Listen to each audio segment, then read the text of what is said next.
Bonjour à tous et bienvenue au Café du Coin. David, comment tu vas? Fais-nous le question de la semaine, s'il te plaît, pour que les viewers soient au courant. D'entrée, question de la semaine, les amis. Bonsoir à tous, bonjour à tous. Quel sera le plus gros airdrop de l'année 2024, tout simplement, à votre avis? Il y a beaucoup d'argent gratuit, de l'argent magique qui tombe sur l'écosystème free crypto money depuis août dernier, j'ai l'impression. Hein. Depuis août, Ouais. on a eu des airdrops qui ont atteint les 14 000 $. Dim, qui récemment...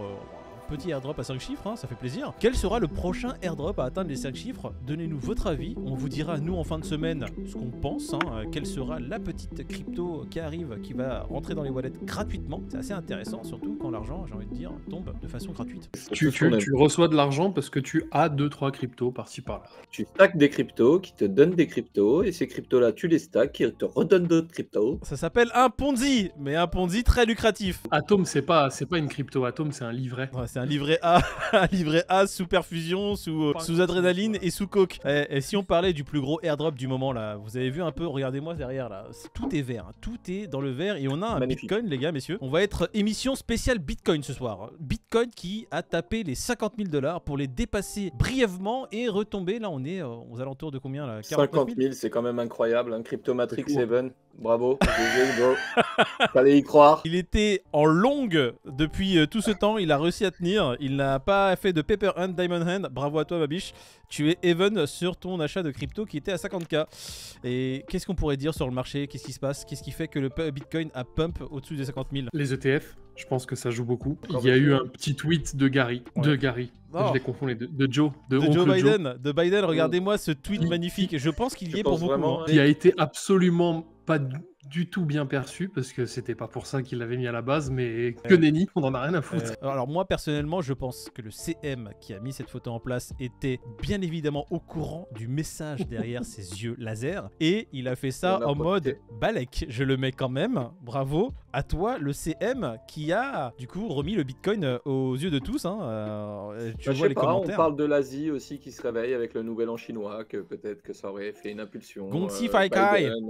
Je Ouais, te il souhaite peut y la avoir richesse. différentes raisons. En tout cas, on est content nous que ça aille taper les 50 là. Ça faisait 2 ans maintenant qu'on n'avait pas vu ça, c'est quand même incroyable. C'est ça, 2 ans jour pour jour là quasiment que bravo, 2 ans à tenir pour Et on est encore revenir. là. Alors ce qui est Félicitations à tous. intéressant, parce qu'il faudrait mettre des datas pour que les viewers qui nous suivent comprennent pourquoi c'est différent d'il y a 2 ans. Il y a 2 ans, le marché était full money, un peu bancal, c'est-à-dire que les gens qui avaient du Bitcoin étaient rentrés en pleine euphorie. Il y avait beaucoup de retail et de gens comme vous et moi qui n'avaient pas peut-être la même conviction. Donc il y avait pas mal de holders de Bitcoin qui étaient pas sûrs de leur choix et qui, on l'a vu, hein, dès la première baisse assez massive, sont partis directement du marché. Aujourd'hui, on se retrouve dans un marché avec un Bitcoin à 50 000 $ où, on peut dire, hein, 70-80% des holders sont là en place. Ils n'ont pas de paper hand, c'est des diamond hand. Ce qui fait qu'on se dirige vers une hausse qui est beaucoup plus saine avec un nettoyage qui a déjà été fait sur le marché. Bah, on va dire des bagues qui étaient là juste pour des petites spéculations et qui n'ont pas tenu. Ouais, On peut dire ça après 2 ans et demi maintenant et un BTC qui a quand même touché les Et 15 un 000. bear market aussi, hein, qui a vraiment Un évincé beau tout le bear monde. market le plus long de l'histoire même, je rajouterais. Donc non, j'ai envie de dire ceux qui sont encore là aujourd'hui, on peut pas les traiter de chanceux ou de vénards. Hein. Je pense que tout le monde a dû tenir Ouais, et on y a s'accrocher cru.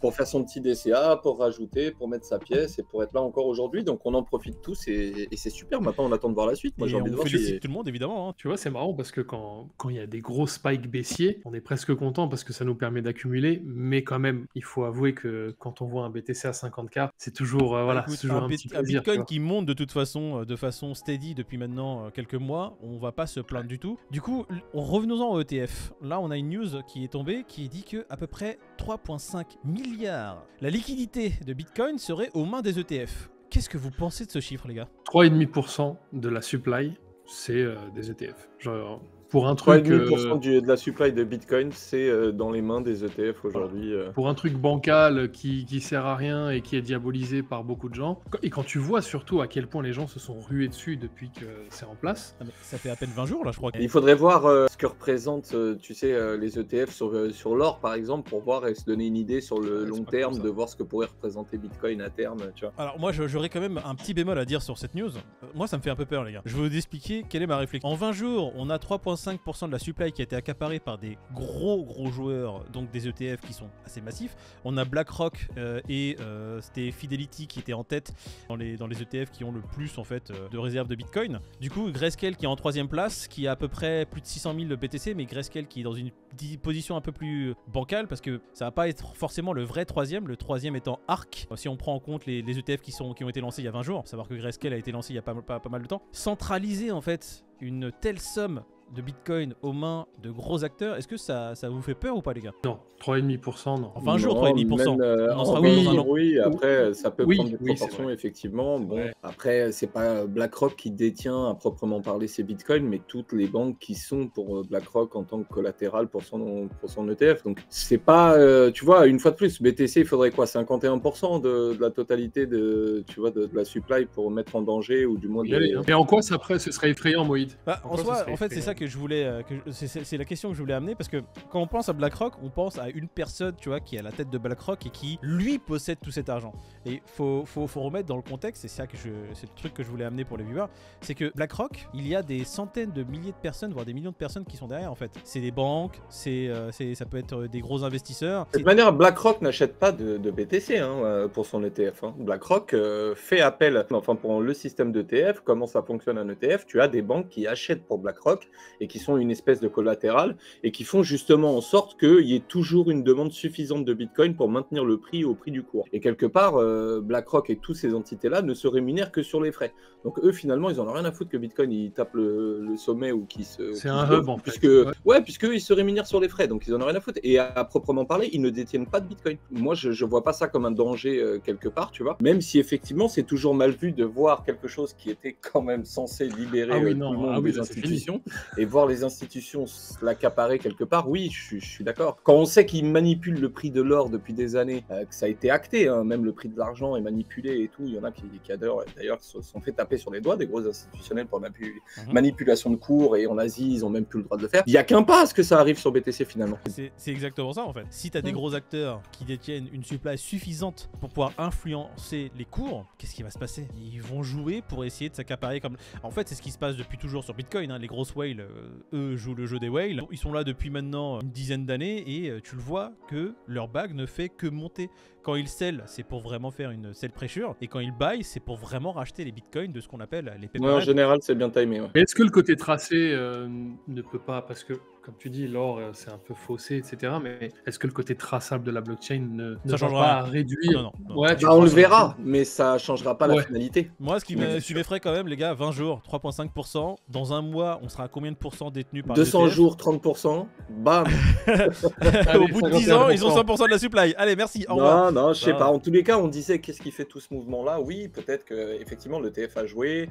On parlait du nouvel an chinois. On parlait de tout ce qui se passe aujourd'hui sur les ETF. On parlait. Là, il y a le halving aussi qui arrive. On n'en parle pas assez, mais le halving arrive dans moins de 60 jours là. Ouais, c'est moins de 2 mois quelque part. On a attendu ça toute une vie et j'ai l'impression et ça arrive là dans moins de 2 mois. On a du mal à réaliser quoi.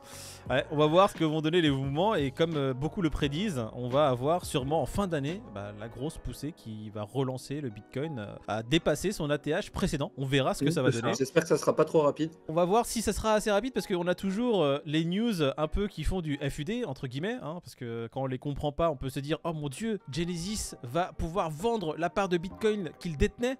Il a reçu l'accord. Pourquoi? Oh là là mon dieu, tant de Bitcoin qui vont partir en vente, ça va faire cracher le cours. Alors si vous pouvez nous expliquer cette news les gars pour les viewers. Le FUD est un peu trop gros par rapport à ce qui va vraiment se passer. Ils ont eu gain de cause. Genesis, Genesis, faut pas oublier, ils ont déposé le bilan, mais ils ont eu gain de cause pour pouvoir vendre une grosse partie de leur GBTC du coup, leur Grayscale BTC. C'était leur avoir qu'ils possédaient avant le crash et qu'ils avaient suite au chapitre 11 tout était gelé et donc là ils vont avoir l'autorisation de les vendre et donc une fois de plus c'est pour récupérer de l'oseille et pour en faire quoi? Moi c'est ça que je veux savoir. Alors en fait c'est ça le truc, c'est que après c'est un ambrogliogo, t'as Genesis qui vend parce qu'il y a Gemini qui lui a fait un prêt, qui demande son argent. Parce que sa grand-mère a demandé l'argent du prêt. Parce que c'est Gemini, t'avais des petits portefeuilles qui avaient mis leur BTC en mode earn. C'était pas chez Gemini, mais c'était chez Genesis, donc ils veulent le récupérer. C'était n'importe quoi. Donc du coup, qu'est-ce qui se passe vraiment dans cette news? C'est que oui, Genesis va vendre une partie de ses bitcoins, mais à contrario de FTX, les gens qui veulent récupérer leurs bitcoins qu'ils avaient mis dans le mode earn sur cette plateforme les veulent en bitcoin et non pas en dollars. Et là, ce sera en dollars. La seule pressure qu'il va pouvoir y avoir en vendant les bitcoins, les GBTC de chez Grayscale, ils vont être normalement absorbés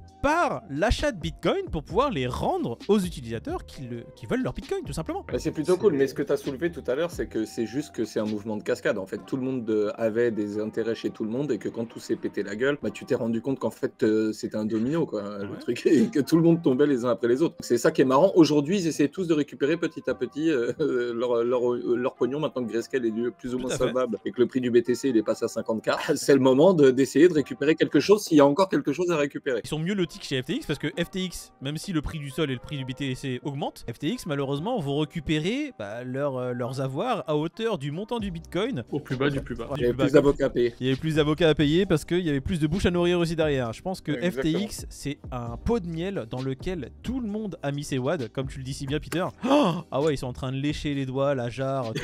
Il n'y a rien pour le retail final. Le retail final qui avait peut-être perdu 50K, ils vont récupérer quoi, 50 balles et un mars. Par contre, Genesis, ce que j'aime bien, c'est que le gars qui veut son bitcoin, il récupérera normalement son bitcoin. C'est mieux ficelé que. Ouais, c'est mieux orchestré que FTX pour le coup. Avec Joe Biden en fond qui est en train de militer pour le mouvement du bitcoin avec ses yeux laser, on a un bitcoin qui peut-être demain se maintiendra à 50 ou dépassera les 50. Pour l'instant, il y a eu un petit refoulement. Hein. On sait très bien que c'est un peu compliqué pour qu'il passe cette petite marche. Bah, il me semble que c'est le shitcoin de la semaine du CDK. C'est ça le plus gros airdrop de la semaine. C'est quand même 10 balles, hein. Ouais, c'est quand même 10 balles, hein. Et va savoir La courbe si apparaît. surperforme le BTC. Ah, écoute, imagine, hein. La courbe apparaît, amis, vous connaissez le jeu. J'étais pas là hier, donc le fait de vous donner des indices m'a manqué. Indice du shitcoin pour aujourd'hui, récolte. Et vous aurez la suite de cet indice sur l'un de nos 3 Twitter. Voilà. Devinez à quel coin ou quel token appartient cette courbe, mettez-le en commentaire et vous gagnerez un bac de cette crypto. Peut-être. On rappelle jeudi, les indices, 21h. qui étaient Slibar. Récolte. Et on termine bon la vidéo en courage. disant bah écoutez, le shitcoin de la semaine, les indices sont donnés. Vous connaissez la musique, likez la vidéo si vous l'avez appréciée, même si vous l'avez pas appréciée. Si vous ne l'aimez pas, envoyez-la à quelqu'un que vous ne l'aimez pas. Comme ça, il passera un mauvais moment à nous regarder. Et abonnez-vous, comme ça, si vous n'aimez pas beaucoup de gens, vous pourrez envoyer nos vidéos à beaucoup de gens que vous n'aimez pas. Voilà.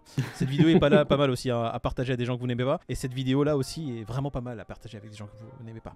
Hein. Super idée de promo.